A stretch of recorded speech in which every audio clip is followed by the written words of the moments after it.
necessariamente trata das ideias, das atitudes, das ações e propicia o entrelaçamento da vida de uma pessoa com a sua época e com a interpretação dos fatos e das coisas.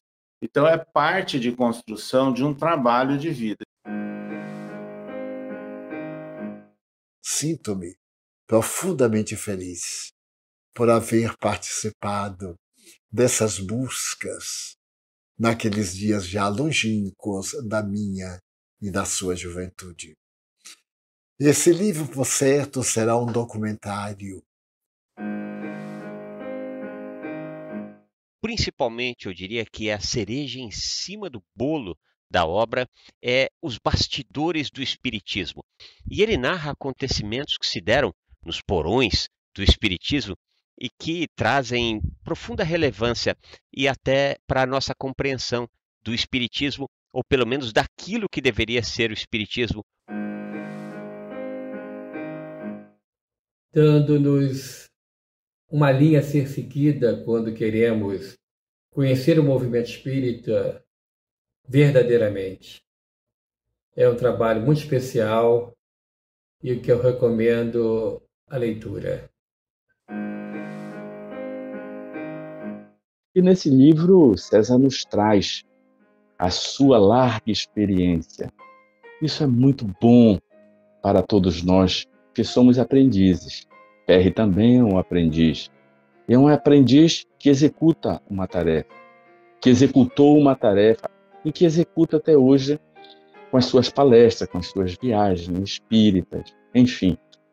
Perry, bem a exemplo de Galileu, ele continua se movendo. É um trabalho admirável. E aí, sem dúvida nenhuma, ficou claro que era necessário fazer um entrelaçamento, né, das várias nuances da nossa existência, desde a valorização da família, dos nossos ascendentes, as experiências profissionais, as experiências espíritas, o conhecimento do mundo. E agora com este livro, nos trazendo grandes reflexões, grandes experiências. Aqueles momentos foram momentos desafiadores. Uma vez que a obra deixa bastante claro alguns tantos desvirtuamentos que se deram na doutrina dos espíritos. Eu diria que o livro é mais do que uma necessidade, é uma obrigação para quem quiser entender o que é o espiritismo e principalmente o que tem sofrido o espiritismo no Brasil. E aproveitem para beber nesta água cristalina das exemplificações e experiências dessa época. Formulo votos do coração e do pensamento para que a obra atinja o seu mistério, consolar, iluminar e historiar as dificuldades, as alegrias, os desafios que constituem o empreendimento em torno de todo o ideal de enobrecimento humano. É por isso que o livro ficou assim mais denso, mais longo, para que reunisse todas essas experiências de uma vida que tem sido relativamente longa já.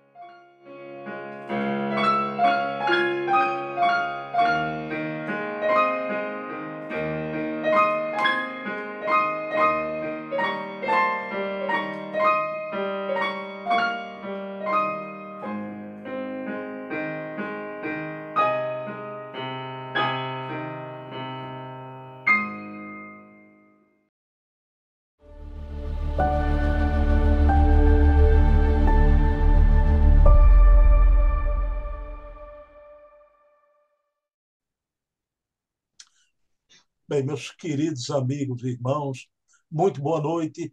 Estamos aqui em mais um sábado de programas, sempre ao segundo sábado, o programa Memórias e Reflexões, com o querido amigo, ex-presidente da USE, ex-presidente da FEB, César Perry de Carvalho, e a gente vai tratar nesse programa, né, sem dia certo para acabar, o livro Pelos Caminhos da Vida, Memórias e Reflexões. Né? O seu César me presenteou com essa obra, uma obra maravilhosa, né? E quando eu fui ler, é uma obra que trata de toda a trajetória de seu César no movimento espírita. O que a gente vai ver aqui de memória do espiritismo é impressionante, né? Embora que até nesse começo eu quero explicar isso, seu César, porque a gente está se detendo mais no início na família Perry, não é? Então, todo o início da família Perry aqui no Brasil, mas até quando a gente aborda na questão familiar, vai estar repleto o espiritismo, os fenômenos espíritas. Hoje mesmo, a gente vai ver Dona Bebé já com ligação com o espiritismo. Vamos orar a Deus, agradecer ao nosso Pai de bondade infinita a memória do espiritismo no Brasil, através de um personagem que tem toda uma trajetória, uma vivência de décadas desse nosso querido movimento espírita brasileiro. Então, pedindo permissão a Deus e a Jesus, a quem tudo devemos, iniciamos o nosso programa da noite de hoje. Seu César Perry, boa noite. Tudo bem, seu César? Como vai o senhor? Graças a Deus, nós estamos muito bem. Saúdo a você, Bruno, nosso amigo, e saúdo a todos os internautas, né, que acompanham essa programação do seu blog. Estamos à disposição para o diálogo do dia de hoje. Ok, seu César. Pessoal, eu estava conversando com o seu César Perry aqui, que ele trouxe parte também das memórias de infância, não é?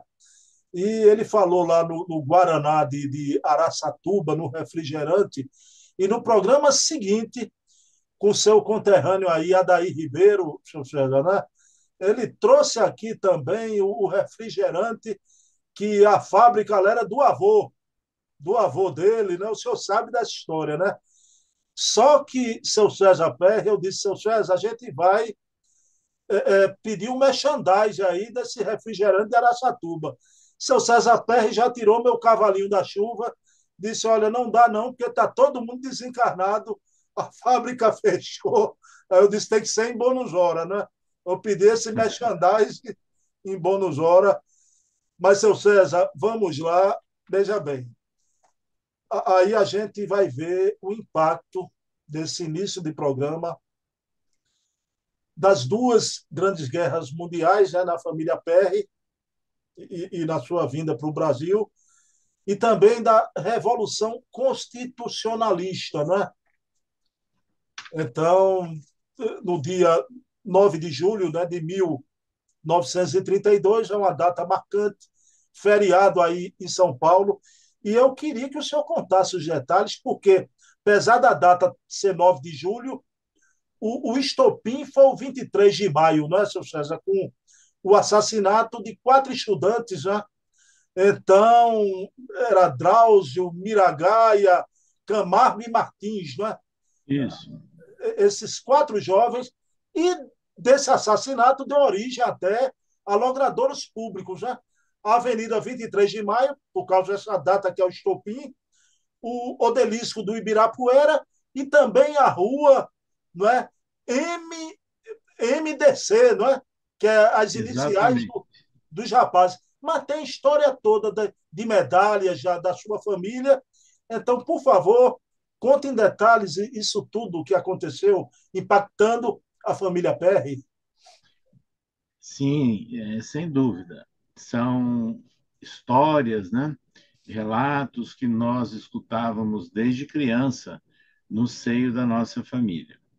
O chamado movimento constitucionalista, uma revolução que partiu de São Paulo contra a ditadura de Getúlio Vargas, onde se solicitava a elaboração de uma constituição para o Brasil. Por isso é que se chama Revolução Constitucionalista. Então, ela se iniciou exatamente com o assassinato de 4 estudantes na Praça da República, em São Paulo, 23 de maio do ano de 1932. Um daqueles lá O Euclides Miragaia era um estudante de direito e cuja irmã dele, mais jovem, veio a se casar com o tio-avô nosso. Então, isso é muito interessante, porque esse nosso tio, Rolando Perry, casado com a Benedita Miragaia Perry, é irmã mais jovem do Euclides, então tinha essa relação que nós sempre escutávamos no seio da família.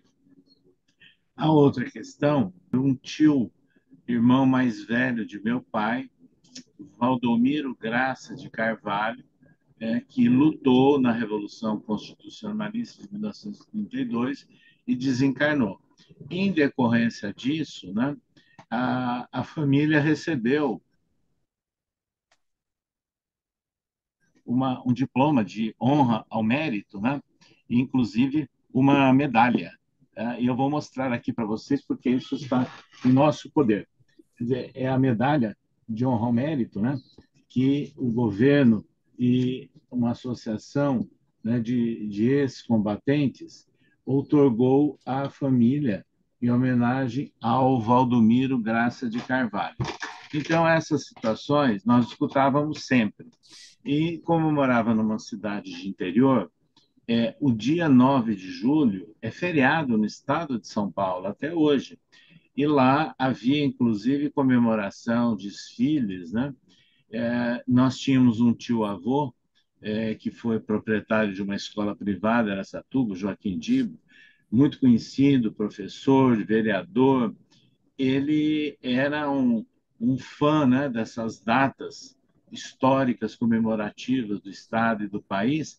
Então, ele ia à Rádio Cultura de Araçatuba e declamava um poema de Guilherme de Almeida. Guilherme de Almeida é considerado o poeta da Revolução Constitucionalista de São Paulo. Então, foi esse ambiente, né? Nós vivemos em família com relação à Revolução de 1932. E aconteceu que nós já estávamos residindo no período da infância em São Paulo, quando, em julho do ano de 1957, quer dizer, houve a comemoração dos 25 anos, jubileu de prata da Revolução, nós assistimos a toda a festividade, aquelas iluminações feéricas, holofotes à noite, né? A partir lá do Parque de Ibirapuera, e aviões, né? Circulando sobre São Paulo, jogando flâmulas metalizadas. Essas flâmulas metalizadas à noite, com os holofotes, elas brilhavam no céu. Então, foi realmente um momento, né, histórico, inesquecível, que também nós vivemos na nossa família, relacionado com a Revolução de 1932. Seu César, veja bem, depois dessa revolução constitucionalista, né, a gente vai ter o impacto das duas guerras. A minha primeira pergunta sobre isso, a gente vai se deter na Primeira Guerra, né? Há um fato impressionante, né, dos seus bisavós, né, porque parece que eles foram escoltados, né, pela Marinha Inglesa. Eu queria saber por quê. Um momento de tensão, né, um momento muito sério, muito grave. E depois, aí sim, o seu tio, né, ele serviu ao exército italiano, não é? E por isso, quando veio para Araçatuba, se tornou cônsul honorário da Itália. Então, fale desse momento, dessa agonia que os bisavós passaram e sobre o seu tio. Exatamente. A nossa família Perry e outros amigos, né, que eram imigrantes da Itália, chegaram no Brasil no final do século, na última década do século XIX, e se estabeleceram em Taquaritinga. Acontece que eles se saíram bem na profissão, nas atividades deles, e resolveram voltar para a Itália. O meu bisavô materno, né, que é o Gaetano Perry e Rosana Casale Perry, retornaram à Itália duas vezes. A primeira vez, no ano de 1910, levando todos os filhos. Aí retornaram 2 anos depois para o Brasil e, no ano de 1917, eles planejaram retornar em definitivo para a Itália. Então, voltaram para a Itália. A viagem naquela época era em navio, né, atravessando o Oceano Atlântico. E o que aconteceu? Estava em plena Primeira Guerra Mundial e os navios alemães estavam bombardeando, né, atacando embarcações. Inclusive, teve embarcação brasileira mercante que foi atacada, né, perdendo mercadorias, inclusive aqui de São Paulo, isso é da história, e muitas outras. Então, quando o navio em que meus bisavós e tios-avós, a minha avó, né, estava embarcada também, estava chegando próximo ao continente europeu, navios britânicos, da Marinha de Guerra Britânica, escoltaram o navio para evitar ali algum ataque alemão. Então, nessas condições, é que eles chegaram, aportaram lá no território da Itália. E ali eles permaneceram, né, até a desencarnação do meu bisavô, 1921, aí retornaram em definitivo para o Brasil. Mas, concomitantemente, aí tem um outro fato. Um dos amigos de família de imigrantes italianos que se estabeleceram em Itaquaritinga também retornaram à Itália, a família Marinelli. E Albino Marinelli, que depois veio a se casar com uma tia-avó nossa, veio a ser meu tio-avô, e na prática ele e a esposa, G, foram na prática avós mesmo, porque eles acabaram criando a minha genitora. Então, eles foram para a Itália, a família Marinelli, e ele era jovem, então ele foi convocado e serviu o exército italiano. Inclusive, compareceu em combate lá nas lutas da Primeira Guerra Mundial. E a nossa tia, filha dele, tem, inclusive, uma medalha, né, de honra ao mérito, porque ele foi um dos poucos que retornou vivo, né, do pelotão que ele integrava dentro do exército italiano. Aí ele retorna para o Brasil, também nos anos 1920, e se estabelece em Araçatuba, depois se casa com essa nossa tia-avó, e depois, com o falecimento da nossa avó, eles adotaram a nossa genitora Bebé. Então, na prática, eles são meus avós. E lá em Araçatuba, em função disso tudo, ele foi designado cônsul honorário da Itália, porque tinha uma colônia italiana muito grande naquela região. Então, a Primeira Guerra Mundial, ela também faz parte, né, das tradições, das lembranças, da história da nossa família. Essa história dos bisavós já escoltados é uma saga mesmo, né? Digna de filme, né? De Impressionante. filme. Mas, seu César, aí vamos para a Segunda Grande Guerra, né? Uma coisa que eu achei interessante, eu não sabia, né? Eu, apesar de não estar tão jovem, eu não acompanhei aquilo tudo. O gasogênio foi usado como combustível, né? E na traseira dos carros era um cilindro do tamanho do bonde, né? Usavam. E eu queria saber do senhor uma coisa que eu fiquei impressionado é sobre seu Rodolfo, seu pai, porque durante a Segunda Guerra ele foi convocado para o Exército, chegou a ser preparado para a guerra, né? Eu queria que o senhor detalhasse isso para a gente. E não sei, o destino não quis, né? Ele chegando na Itália, graças a Deus, né? A guerra acabou, mas ele já estava em solo italiano, né? O senhor podia narrar a Segunda Grande Guerra e o impacto aí na Sim, família? exatamente. No contexto da nossa família, há também vários relatos, né, que nós escutávamos desde criança. Em primeiro lugar, no período da guerra, houve um momento, né, quando o Brasil declarou guerra à Itália e à Alemanha, houve aí uma certa precaução e até um certo preconceito, né, contra imigrantes italianos, contra imigrantes japoneses, e há livros, né, vários registros sobre isso. No caso da nossa família, pelo fato da posição, né, social que eles tinham em Araçatuba, eles foram até orientados por delegado de polícia, por advogados, para terem ali algumas precauções, né? E alguns até, o que era possível naquela época, hoje não é mais, acabaram fazendo novos registros de nascimento aqui no Brasil, embora fossem cidadãos italianos, né? E o nosso tio deixou de ser tio-avô, deixou de ser cônsul honorário da Itália em Araçatuba, mas o que eles contam também é que houve um momento em que, por orientação do governo federal, era uma obrigação não acender iluminação à noite.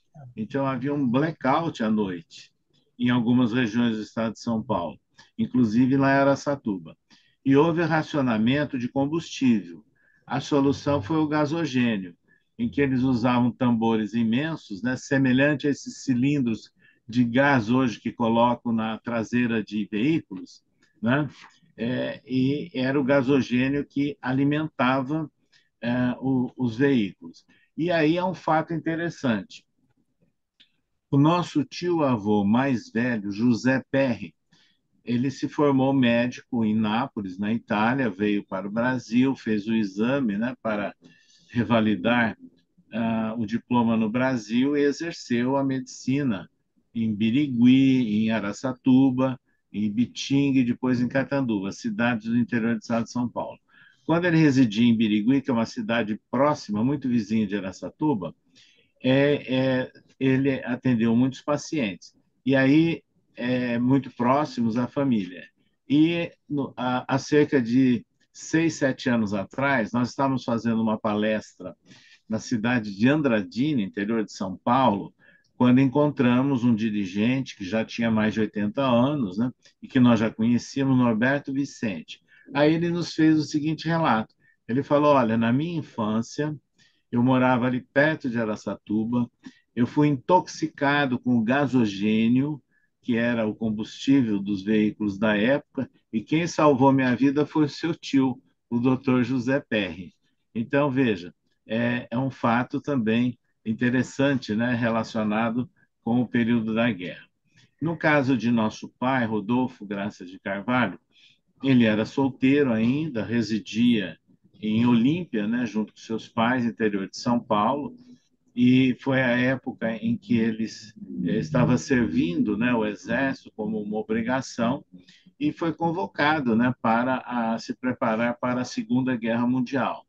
E ele passou por momentos de treinamento junto a tropas do Exército em Mato Grosso, depois na região de Jundiaí, e finalmente ele foi levado para Natal e Fernão de Noronha, onde havia uma base, né, de militares americanos, né? E aí então ele teve muito contato, né, com soldados americanos, treinamento com soldados americanos, e ele era oficial, né? Segundo tenente naquela época. Nessa condição, ele integrou o, o regimento de artilharia antiaérea. E nessa condição, ele e a tropa embarcaram num navio de guerra brasileiro para a Itália. Mas acontece que quando o navio aportou no continente africano, na cidade de Dakar, aí chegou a notícia do encerramento da guerra. E, em consequência, então, eles retornam para o Brasil. E então nós temos, inclusive, as identificações, as pulseiras, né, metálicas que eles eram obrigados a usar, temos todo esse material, e os registros oficiais. Tanto que houve uma lei no regime militar brasileiro, a partir de 64, que é chamada Lei da Praia, que dá uma pensão para aqueles que foram à guerra ou que se prepararam à guerra, que tem para a lei tem o mesmo valor. Então, meu pai passou a ter direito a uma pensão como segundo tenente do Exército Brasileiro. E após a desencarnação dele, a nossa mãe, inclusive, herdou essa pensão. Então, são fatos, né, que relacionados, né, com a Segunda Guerra Mundial que nós vivemos, né, no seio da nossa família. Inclusive em casa, né? O nosso genitor tinha até como lembrança uma granada desativada, obviamente desativada. Então, tudo isso fez parte, né, da nossa infância, das nossas tradições familiares. Meu Deus do céu. Ainda bem não houve guerra, seu César. E ainda bem não se transformou esse imbróglio todo numa pensão para a família. Ainda, Exatamente. ainda bem. Seu César, só para informação, né, a gente está falando, vai falar de Dona Bebé, a gente citou o seu Rodolfo. Qual foi a data da desencarnação de seu Rodolfo, seu César? Veja, como patriota, ele desencarnou no dia 15 de novembro do ano de 1988. Como patriota, 15 de novembro é o dia da ah, República. Dia da República, né? Inclusive, a gente está bem pertinho, Próximo. né? Próximo agora, né? Mas, seu César, vamos agora na fase que eu gosto de tudo, né? Mas tem um pessoal que quer a coisa espírita, né? Para mim, isso aí, eu tenho aprendido muito com o Luciano Klein, né? Como é importante a gente contextualizar. Né? E permita eu falar aqui, estou brincando, mas o senhor que enfrentou, que uma pessoa com décadas de movimento espírita enfrentou as lutas no movimento espírita, mas o senhor veio de uma forja aí da família que não é brinquedo, né? Não é brinquedo. Então, mas meu amigo, veja bem, a dona Bebé, o período pré-espírita, mas eu percebo, seu César, que parece que já há um influxo da espiritualidade, né? Sim. Uma atração, né? Levando Dona Bebé para o espiritismo. Primeira pergunta que eu lhe faço. Ela era de família católica, ela era católica, né? Mas parece que ela não frequentava a missa, não, não é? O senhor tem lembrança dela frequentando missa? Então, desde a minha infância, né, ela casada com filhos, não. Ela apenas comparecia em algumas cerimônias, né, de ordem familiar, mas não como rotina. E é interessante que ela, embora fosse católica, eu diria, era católica por tradição, né? Aquela obrigação de uma família de imigrantes italianos. Agora me diga uma coisa, a pergunta sobre a criança e o jovem César Pérez, porque a gente sabe que esse espírito militou nas hostes católicas em outras vidas, né? A gente abordou de passagem, aqui vai continuar de passagem, mas, seu César, e o senhor, mesmo Dona Bebé, depois de casada, não ter essa ligação com a igreja, o senhor teve um período de aproximação com o catolicismo nessa encarnação? Olha, é muito interessante isso, porque a nossa genitora, desde a adolescência dela, embora vivendo no contexto de uma família de católicos, né, por tradição, ela tinha sempre assim alguma ligação, alguma ah, tendência, né, de conhecer coisas de ordem espiritual, fenômenos e coisas desse tipo. Então isso fez parte da adolescência, da juventude dela e depois da madureza também. E nessas condições, eu conheci ainda na infância, eu ouvia algumas informações, né, sobre um centro espírita que tinha em Birigui, né? Meu tio José, aquele que foi médico, né? Ele era espírita, já frequentava aquele centro. Eu escutava assim de uma forma distante. Mas aí nós tivemos um contato antes do espiritismo propriamente dito. Eu pessoalmente vinha a conhecer, inclusive, em função de fenômenos mediúnicos, medianímicos, melhor dizendo, que eu vinha apresentar a partir de 8 anos de idade. Nós morávamos em São Paulo, a nossa genitora era professora em São Paulo e procurando médicos, inclusive no Rio de Janeiro, eu fui levado, e como detectaram que não havia nenhuma enfermidade, nenhuma anomalia orgânica, a nossa genitora e outros familiares preocupados, né? E uma colega dela sugeriu que ela procurasse uma reunião de Umbanda, que eram pessoas ligadas, né, à escola em que ela era professora em São Paulo. Isso efetivamente aconteceu.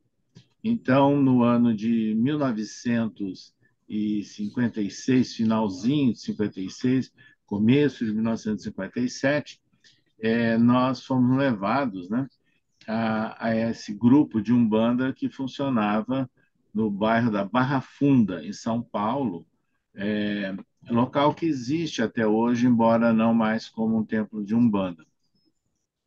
E ali, a nossa genitora e eu fomos muito bem atendidos, era um pessoal muito sério, sabe?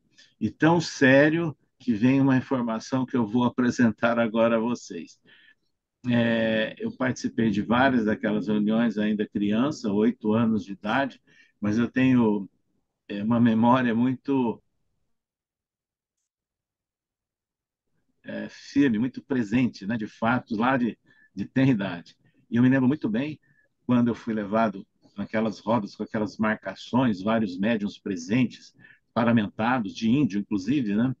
E um deles, né, me atendendo, dando o passe da forma deles, se dirige à minha mãe e disse assim: o lugar dele não é aqui, a missão dele é em outro lugar. Veja que interessante, né? Isso ficou marcado e eu me lembro muito bem. Meses depois, né, nós fomos a Araçatuba, né, nossa cidade de origem, de passagem, e então a nossa genitora procurou uma médium espírita, que era conhecida na cidade, dirigente de um centro espírita, a Rosa Protete, do Centro Espírita Bezerra de Menezes. Então, nossa genitora me levou, ela nos atendeu, e eu me lembro muito bem ela fazendo a prece, aplicando o passe, e depois ela se dirigiu à minha mãe e a mim e disse o seguinte: o problema dele é espiritual. Ele recebe influências de espíritos de vidas passadas, e lá da época do Império Romano. Então, o trabalho agora é levá-lo para um tratamento espiritual. Então, vocês têm que frequentar centro espírita. E aí, meses depois, nós retornamos a Araçatuba, a residir em Araçatuba, né, no segundo semestre do ano de 1957. E então aí nossa genitora me levava a uma reunião que era o Centro Espírita Amor e Caridade, tradicional, muito conhecido em toda a região, mas era localizado em Birigui, uma cidade a 11 quilômetros de Araçatuba. Então, nós viajávamos, né, 11 quilômetros, para ir semanalmente, 2 vezes por semana à noite, nesse centro. E isso foi feito, né, durante anos. Então, eu comecei, a partir dos 8 anos de idade, a frequentar reuniões mediúnicas, que eram públicas naquela época, né, para tratamento, o que foi muito bom para nós. E, a partir de um certo momento, a nossa genitora e o irmão dela, o Rolandinho, né, que ela levou junto, eles acabaram, juntamente com uma médium, Emília Santos, fundando uma instituição espírita em Araçatuba, com finalidade assistencial, Instituição Nosso Lar. Então, eu participei desde criança, do início, né, desse Instituição Nosso Lar, de grupo de estudo, e tem até meu nome assinando o livro de presença ainda criança, né, mas acompanhando todas essas atividades. O seu César, a prova da autenticidade da mediunidade lá na Umbanda Sim, foi que eles perderam um possível profitente, né, lá do local deles, dizendo que a missão dele, o trabalho dele seria em outro lugar. Impressionante. é, Impressionante. Essa pergunta eu lhe fiz, não está nem nessa cronologia dos fatos de Dona Bebé, porque já que ela não ia à missa, eu pensei no senhor pelas outras reencarnações, mas ainda bem que desde cedo, né, o Espiritismo já estava delineado para a sua vida. Mas, seu César, vamos lá, não é na Memórias e Reflexões. eu já tinha feito 2 entrevistas com o senhor lá para trás. O senhor se lembra? Uma sobre Benedita Fernandes, a Dama da Caridade. Sim. Naquela entrevista, o senhor me contou um fato, isso faz 1 ano e meio atrás já, e o nosso programa tem uma playlist, o pessoal está assistindo, acompanhando suas memórias. Então, essa fase pré-espírita de Dona Bebé, eu queria que o senhor contasse novamente, e até para mim, sempre quando a gente conta novamente, acrescenta outros elementos. Ela, adolescente, ela teve o primeiro contato e conheceu esse espírito maravilhoso de escola, Dona Benedita Fernandes. Por favor, o senhor podia contar de novo como se deu tudo isso? Sem dúvida, foi uma história marcante e que eu ouvi também em tenra idade na minha infância, desde a minha infância. Benedita Fernandes, ela foi curada por espíritos, ela era considerada uma louca varrida, vamos assim dizer, e perdida perambulando pelo interior do estado de São Paulo. Ela foi atendida por espíritas de Penápolis, no início da década de 1920, por volta de 1925, mais ou menos, ela foi a Araçatuba. Araçatuba é 40 quilômetros depois de Penápolis. E lá ela começa, em gratidão, né, à cura dela de uma terrível obsessão, ela readquiriu a consciência. Ela era uma pessoa desprovida de tudo. Afrodescendente, não tinha um tostão no bolso, não tinha cultura, mal sabia escrever, né? E ela chega em Araçatuba, começa a trabalhar como lavadeira, mas ela era, obviamente, médium. Médium desde o tempo do desequilíbrio da obsessão, né? Mas aí, com a conscientização e depois o trabalho espírita, ela dedicou a mediunidade dela ao bem. Então, ela começou a atender crianças abandonadas, pessoas consideradas loucas, varridas como tinha sido, né? Obsidiadas, e funda, em 1932, a primeira entidade assistencial espírita de toda aquela região de Araçatuba, que é a Associação das Senhoras Cristãs. O trabalho dela cresceu, né, até a desencarnação dela em 1947. Então, ela era uma médium conhecida, respeitada em Araçatuba, independente de faixa religiosa. E nossa bisavó, a Rosana Casale Perry, aquela que ficou viúva na Itália em 1921, retorna com seus filhos para residir em definitivo no Brasil. Ela estava residindo em Araçatuba e, naquela oportunidade, ela estava na casa dos meus tios-avós, que eu citei há pouco, o Albino Marinelli e a G, e que eram, na prática, meus avós, e que criavam a minha mãe como sobrinha deles, né? Criavam a nossa genitora Bebé, e que em 1939 ela tinha 14 anos de idade apenas. A nossa bisavó, Rosana, entrou numa fase, eu não sei se é uma depressão profunda, como seria hoje, mas ela adormeceu num estado tipo letargia e não acordava. E tentaram tratamentos médicos na época, não houve sucesso, até que uma pessoa sugeriu que procurasse aquela médium, Benedita Fernandes. E, para surpresa, né, os meus tios-avós, o Albino e a G, concordaram, né? E ele foi com o carro dele buscar a Benedita Fernandes. E a minha mãe assistiu toda a cena, né? Porque ela morava ali e lembra muito bem da Benedita Fernandes subindo a escada externa do sobrado, né? Ela tinha um balanço de corpo, assim. Minha mãe registra tudo isso, entra na casa, os familiares, assim, sobressalto, né? Não sabia o que ia acontecer. Ninguém conhecia absolutamente nada de mediunidade nem de espiritismo. E aí ela se senta na cama de nossa bisavó, começa a conversar com ela, ela adormecida, começa a conversar, faz uma prece, aplica um passe, a nossa bisavó acordou. E a nossa genitora assistiu a tudo isso.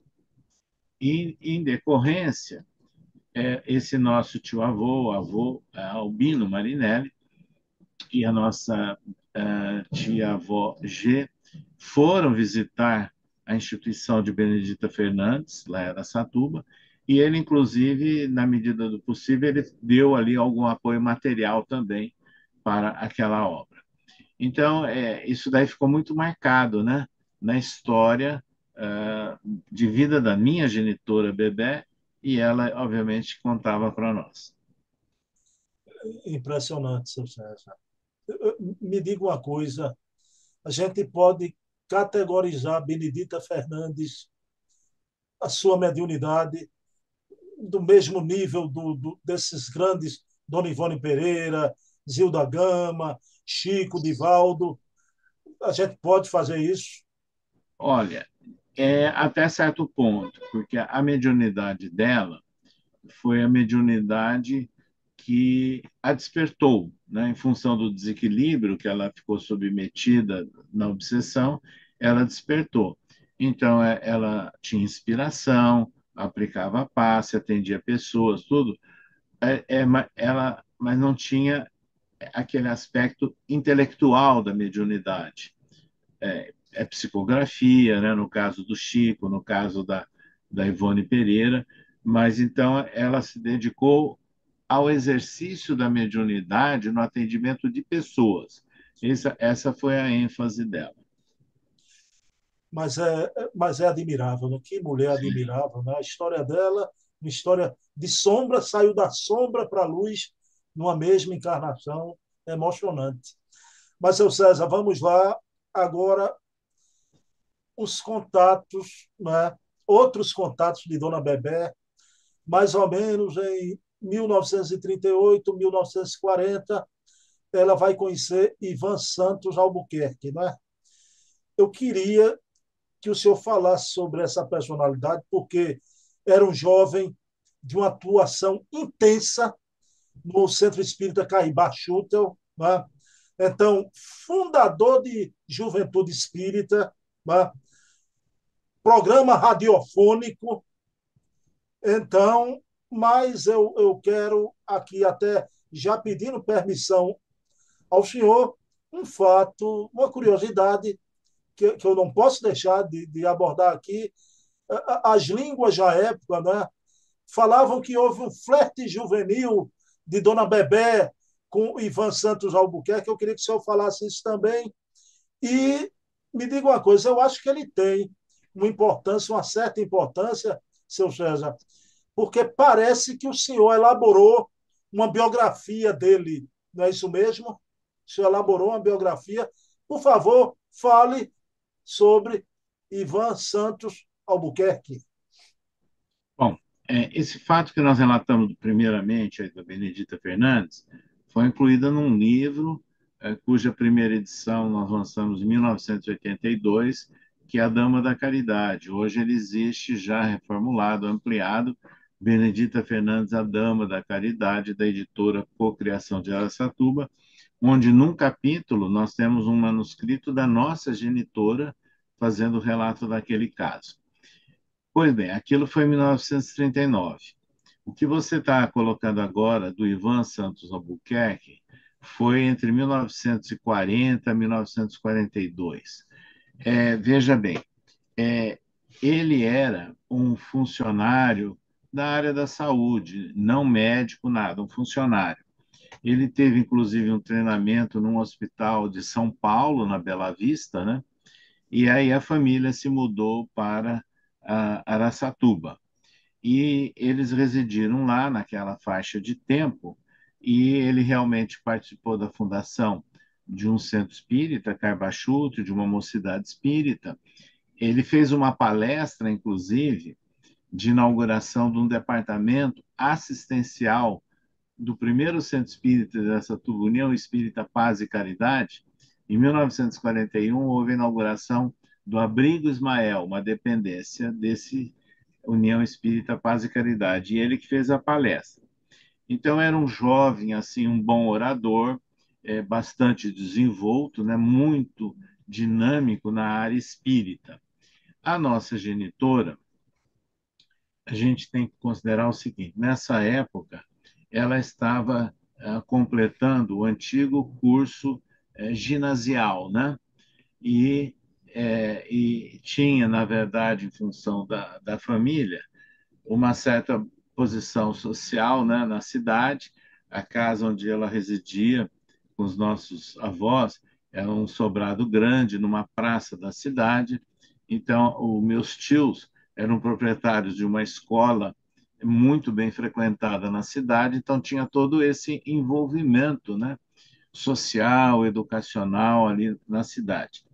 E eles vieram a conhecer a família, né, do Ivan Santos Albuquerque. E aí é que a gente sabe que um tio-avô nosso, né, ele chegou, inclusive, a namorar uma irmã, né, do Ivan Santos Albuquerque. E houve, sim, esse flerte inicial, né, entre a nossa genitora e esse Ivan de Albuquerque, mas não levando numa fase de namoro nenhum maior compromisso. E tanto isso é conhecido porque a nossa genitora ela manteve correspondência e às vezes até momentos de visita à mãe de Ivan Santos Albuquerque, porque a nossa genitora foi colega de escola de uma irmã dele, da Laurita. Então, em função de ser colega de uma irmã dele, é que houve toda essa aproximação. E a nossa genitora manteve muito contato depois de carta, visita com a mãe e com as irmãs do Ivan Santos Albuquerque. Isso, inclusive, até o final dos anos 1990. Eu me lembro muito bem dela, eu já morava aqui em São Paulo, dela ligar, falar com a irmã, né, do Ivan Santos Albuquerque. E o outro fato interessante é que, independente de tudo isso, um jovem espírita de São Paulo, Armando, que criou uma revistinha chamada Informação, isso nos anos 1970 para 1980, ele foi a Araçatuba, na década de 1980, para entrevistar a nossa genitora a partir do conhecimento que ele teria tido dessa aproximação entre a nossa genitora e Ivan Santos Albuquerque. Então, hoje ele frequenta, inclusive, o centro que nós frequentamos em São Paulo, no Grupo Espírita Casa do Caminho, em São Paulo. E há poucos dias atrás, inclusive, ele estava relatando, né, aquela visita que ele fez a Araçatuba para entrevistar a nossa genitora. Mas Ivan Santos Albuquerque, ele teve uma vida curta, porque depois eles mudaram para a região de Marília, cidade de Garça, e ele desencarnou em 1946. Ele caiu do trem, porque os trens antigos, né, o pessoal de hoje não sabe disso. Entre um vagão e o outro havia um engate e uma passagem que era aberta, tinha não era coberta nada, tinha apenas uma pequena gradezinha. E ele estava colocando alguma medicação no nariz, inclusive, ele perdeu o equilíbrio, caiu e teve morte instantânea. Mas ele deixou a história dele de muito dinamismo, né, e interesse na propagação do espiritismo. E nós escrevemos a primeira biografia de Ivan de Albuquerque, fomos nós que escrevemos e divulgamos, né, pela imprensa espírita no início dos anos 1970. Essa biografia é reeditada ainda, seu César? Não? Não, ela está presente. Se você procurar no blog do Ismael Gobo, aquele boletim, né, de notícias do Espiritismo, você encontra lá, como também na internet você pode encontrar, né, e embora exista num livro de vultos de Araçatuba e região, ali tem a biografia dele também. Então, por dever de ofício, já que eu estou mergulhando nas suas memórias, eu vou lá no blog do Ismael, vou ler a biografia. É, Mas, seu César, vamos lá, não é? Outra personalidade que sua mãe conheceu foi um escritor Almir Rodrigues Bento, né? Autor de uma Sim, obra, Sol. Pessoal, essa obra desse escritor, Almir Rodrigues Bento, foi prefaciada por nada mais, nada menos que o grande Menotti Del Picchia, né? Da Academia Brasileira de Letras. Mas está aí um contato espírita. Onde é que o espiritismo entra na obra desse escritor, Almir Rodrigues Bento, seu César? Almir Rodrigues Bento também era um jovem radicado em Araçatuba, espírita, também militante. Trabalhava com jornalismo e estudou na escola dos nossos tios, naquela escola privada. E foi apoiado, porque ele era assim muito genial, né? Teve apoio de familiares nossos, inclusive. E ele escreveu e publicou livros em Araçatuba, depois ele se muda para São Paulo, capital, trabalhando no jornalismo, e morando já em São Paulo, ele lançou um livro chamado Sol, de poemas. E aí, em função dele ser jornalista, de contatos com literatos, ele conheceu Menotti Del Pique, que é um grande poeta, né, de São Paulo, e que na época já era membro da Academia Brasileira de Letras. E foi exatamente o Menotti Del Pique que fez o prefácio desse livro, Sol. Então, e nesse livro ele tem poemas, né, de inspiração espírita também, porque é um livro assim geral, não é um livro espírita, é um livro de poemas em geral. E ele também teve uma vida curta, ele desencarnou em 1945, né, vitimado por tuberculose, que era muito comum, né, naquela época. E a nossa genitora também o conheceu, né, lá em Araçatuba, em função dessas ligações de escola, né? Não pelo fato dele ser espírita, mas em função de escola. E depois os familiares dele em Araçatuba permaneceram na cidade e nós o conhecemos. Não ele, conhecemos a família.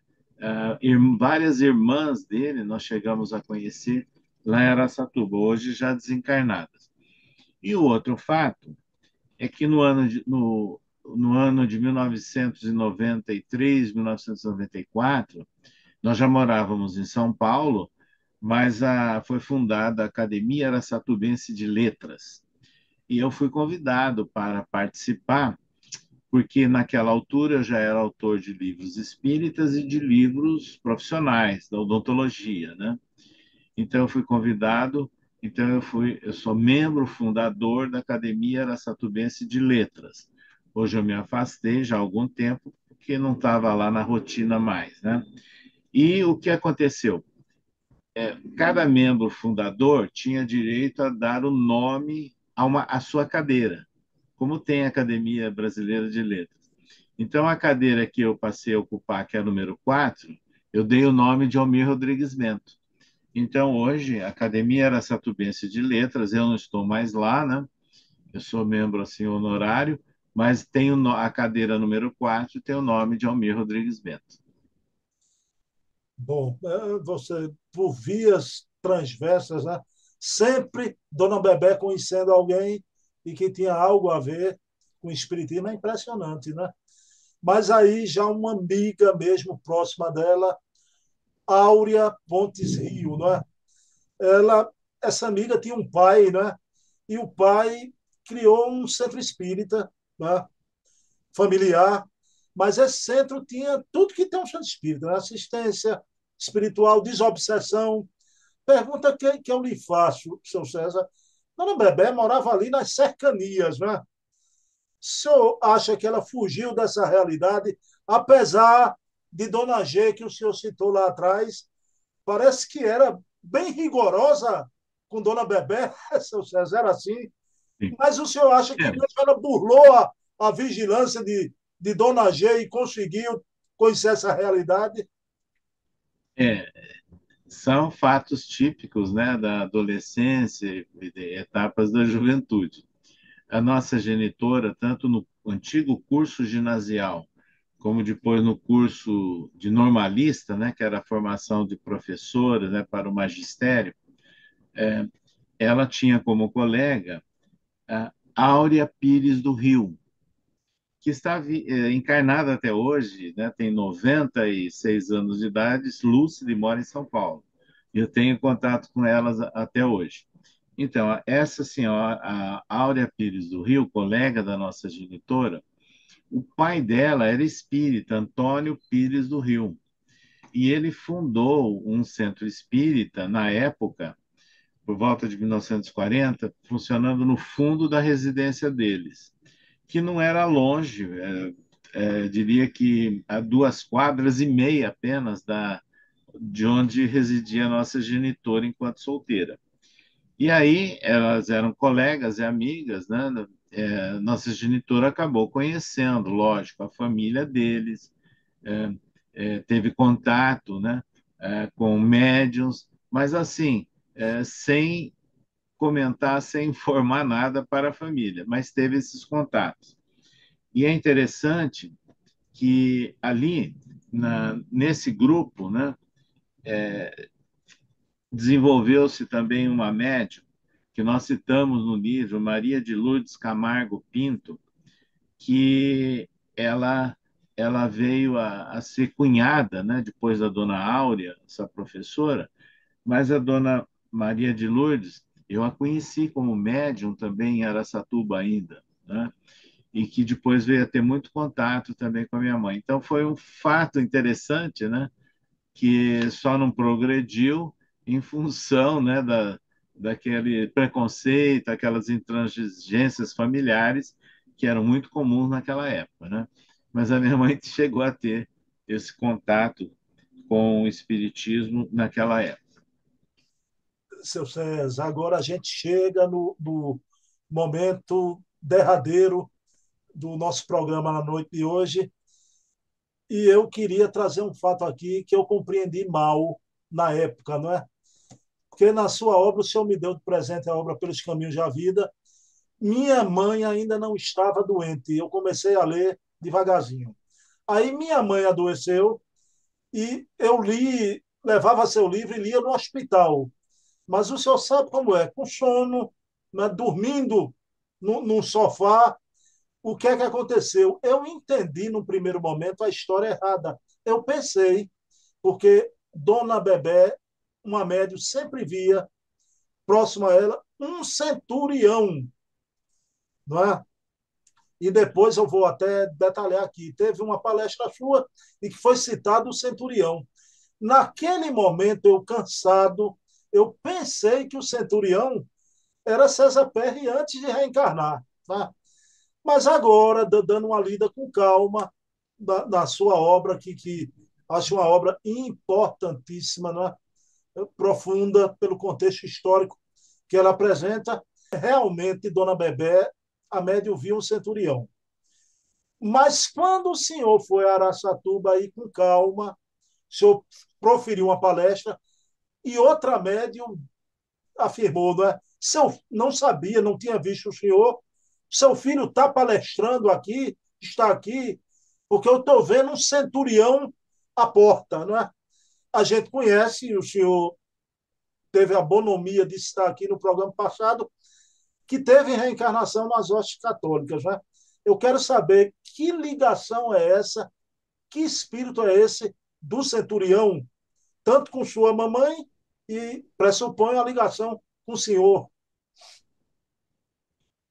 É interessante, eu acabei de citar aqui há pouco que, ligado àquele centro, né, que funcionava no fundo de uma residência lá em Araçatuba, ah, do pai, né, da professora Áurea Pires do Rio, uma cunhada dela era médium, Maria de Lourdes Camargo Pinto, né, que acabou desenvolvendo, trabalhando, e eu até cheguei a conhecê-la mais tarde. Quando a nossa genitora ficou grávida, a nossa gestação, certo dia, essa médium, Maria de Lourdes Camargo Pinto, chegou para a nossa genitora e disse o seguinte: eu vejo uma luz azulada e um centurião romano que a acompanha. Então, isso foi descrito e informado à nossa mãe, Ela não era espírita ainda, né? Durante a nossa gestação. O tempo passou e o interessante é que a nossa genitora resolveu que eu chamaria César. Ah, acontece e que o nosso genitor, no dia do registro, ele chegou e disse assim: Olha, bebê, eu acho que deveria colocar o nome do meu pai também, que era Antônio, meu avô. Então eu fui registrado como Antônio César. Pois bem, o tempo passou. É, certo dia eu estava na nossa juventude lá fazendo uma palestra no Centro Espírita de Araçatuba e a nossa genitora estava chegando no centro, a parte de fora, um sobrado, e essa médium, dona Maria de Lourdes Camargo Pinto, falou assim: Ô bebê, tudo bem? O seu filho está aí dentro do centro? Ela falou: Está. Ah, porque aquele mesmo centurião que eu descrevi a você, ele está aqui à porta. Então, houve essa descrição. E ao longo da nossa vida, eu tenho recebido assim muitas informações espontâneas no Brasil e fora do Brasil. Olha o detalhe, fora do Brasil, de pessoas que mal me conheciam e que descrevem, às vezes, a presença de um centurião romano guardando a porta de onde eu estou. E num desses locais, o médium viu, teve uma visão tão marcante, tão forte, que levou um susto, porque ele achou que fosse uma pessoa encarnada e sofreu um impacto até. Então, qual é a informação que nós temos, né? Porque a esses médios, inclusive, um deles eu perguntei, mas você viu como é que era, como é que ele estava? Ele descreve, né? Vestido a caráter de soldado, de centurião romano mesmo, e que ele é um dos espíritos que nos protege.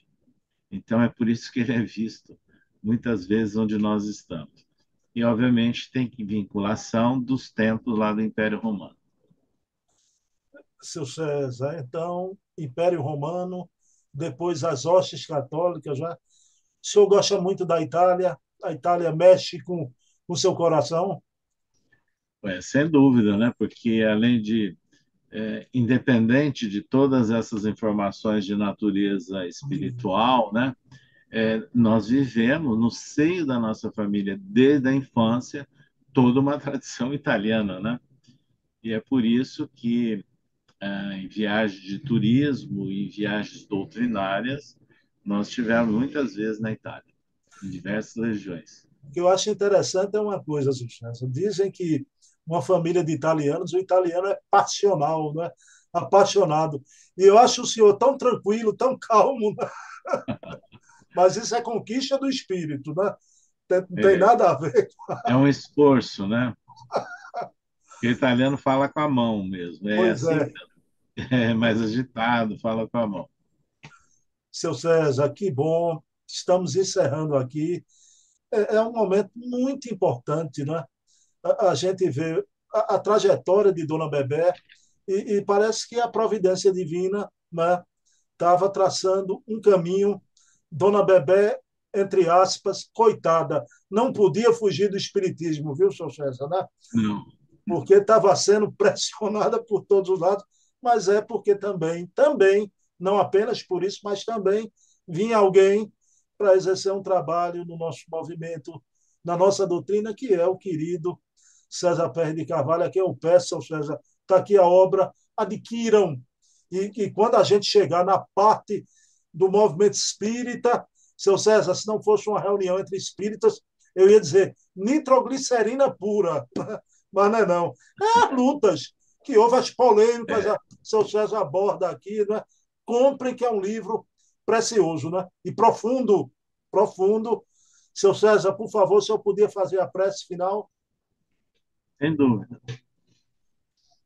Vamos então agora com os pensamentos, buscando a sintonia com a espiritualidade, com os nossos amigos e orientadores espirituais, expressando inicialmente a nossa gratidão pela oportunidade bendita que estamos tendo em nossas vidas de palmilharmos a trajetória